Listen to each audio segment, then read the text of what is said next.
You wake up one morning and notice your steps feel slower than they used to. No pain, no warning. But as a brain doctor, I know this can be an early sign that tiny blood vessels in your brain are already under attack. A 2020 study of more than 135,000 adults found that walking just zero point 0.6 miles per hour faster lowered stroke risk by 13%. And here's the surprising part. Your walking speed can predict your brain health long before any symptoms appear. After 60, every step you take isn't just exercise. It's a mirror of your brain's blood vessel health. The highways that carry oxygen and nutrients to your brain can silently stiffen and narrow, slowing your pace without you even noticing. Walking under 3 miles per hour isn't just getting older. It can be a warning that microscopic strokes have already begun. Today I'll show you the brain protective walking speed backed by research and how to reach it in just a few minutes a day, no matter your current fitness level. 1. Why walking speed is a window into your brain. Think of your brain's blood vessels like a city's road network, wide, smooth, and fast when you're young. But as we age, those roads can silently narrow, crack, and lose their flexibility. And when that happens, traffic, your blood flow, slows down. In medicine, we see walking speed as an early traffic report for your brain. A slower pace often means oxygen and nutrients aren't getting to brain tissue as efficiently as they should. This isn't just theory. Research backs it up. A 2020 study by Chu and colleagues, published in Sports Medicine, followed over 135,000 adults.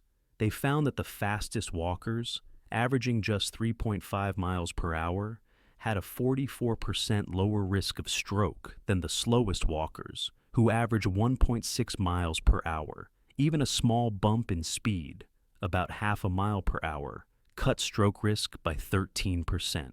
Frank, 72, learned this the hard way. He always enjoyed slow, easy strolls after dinner.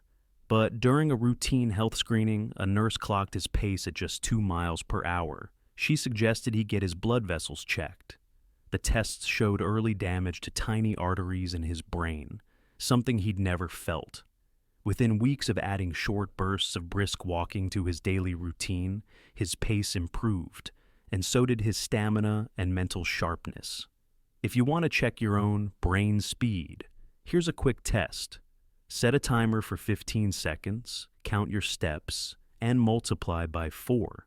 If you're hitting 100 steps per minute or more, you're in the protective range. If not, you've just spotted an early warning sign you can do something about, and starting today. 2. Inflammation, the silent saboteur.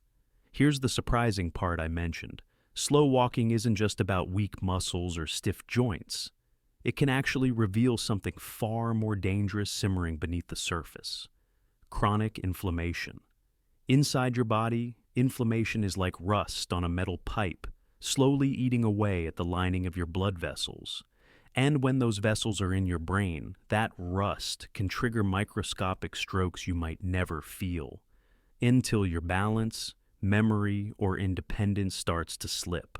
A 2009 study by Dumergier and colleagues, published in the British Medical Journal, followed over 3,200 older adults for more than 5 years.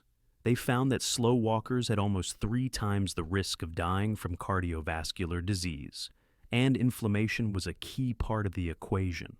Here's why. When you move too slowly, your circulation can't flush out inflammatory chemicals like C-reactive protein and interleukin-6. These are your body's internal fire alarms. And when they keep ringing, they signal ongoing vessel damage. Rosa, 69, learned this after a stroke scare. Her doctor suggested she add brisk bursts to her walks, just 2 minutes of faster pace for every 10 minutes at her normal speed.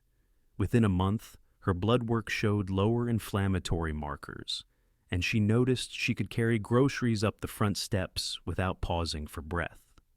How to start. On your next walk, set a timer. Every 10 minutes, speed up your steps until you're slightly out of breath, then slow back down. Even 2 to 3 bursts per walk can help your blood act more like a cleansing river, washing away those rust particles before they damage your brain's vital pathways. Do you ever feel more tired after a walk than before you started? Type YES in the comments. It might reveal more than you think. 3. Oxidative stress and the aging brain. If inflammation is like rust on your brain's highways, oxidative stress is the acid rain that makes the rust spread faster. Inside your body, every single cell is like a tiny workshop. It burns fuel to make energy, and just like any workshop, it creates waste. When you're younger, your body's cleanup crew, your antioxidants, are on time, sweeping away that waste before it does harm. But after 60, they start showing up late, and the waste begins to pile up. That pileup is what we call oxidative stress. And when it happens in your brain, it can make your thinking slower, your reflexes weaker, and even simple daily tasks feel harder than they should.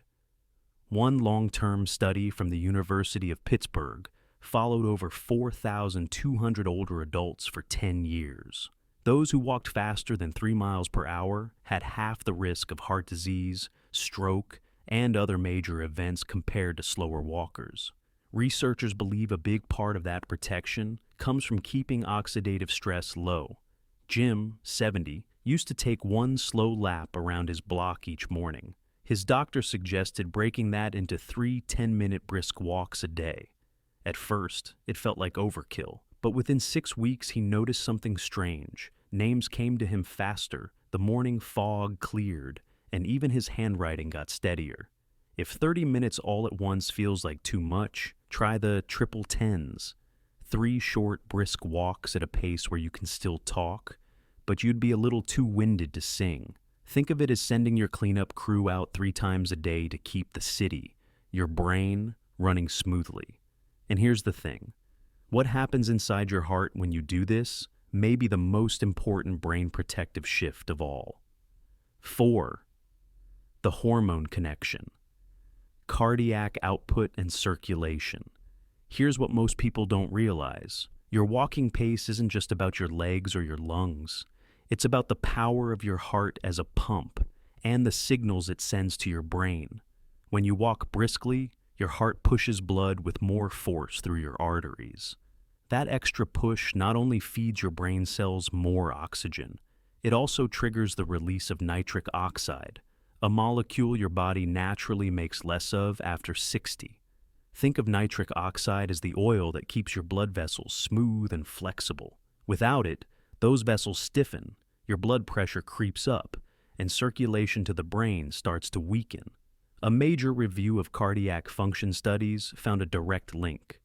Stronger cardiac output meant sharper brain function and lower stroke risk. In other words, the better your heart performs, the more protected your brain is. Mary, 68, didn't think much about her walking pace until she learned her resting heart rate was creeping higher. She started doing weekly pace checks, counting her steps for 15 seconds and multiplying by 4. At first, she was around 80 steps a minute, well below the brain protective range. Over 2 months, she gradually worked up to 110 steps a minute. The difference? She could garden longer, sleep deeper, and felt clear-headed for the first time in years. You can try the same test. If you're under 100 steps per minute, treat it as a friendly warning from your heart. Each week, aim to add just 5 to 10 extra steps per minute until you hit that sweet spot. Your brain will thank you, and so will your future self. Because here's the myth that trips up so many seniors. And it might be costing them years of healthy living. Your walking speed isn't just a habit. It's a conversation your body is having with you every single day. Some days, it whispers that you're strong and well. Other days, it quietly warns that it's time to make a change. The beautiful truth is, you have more control over that conversation than you think. Even a few extra steps per minute can mean sharper thinking, steadier balance, and years more of doing the things you love, whether that's gardening, fishing, or chasing your grandkids across the yard. So here's my invitation to you. The next time you walk, today, tomorrow. Count your steps for just 15 seconds. Multiply by 4. Then share your number in the comments. Your story might be the one that inspires another senior to start moving faster and living longer. And if you want more science-backed ways to protect your brain, your heart, and your independence after 60, make sure you subscribe to Healthy Aging Hub. We've got a whole library of tips designed to keep you active, sharp, and thriving. Because the best time to protect your brain was yesterday. The second best time is your very next step.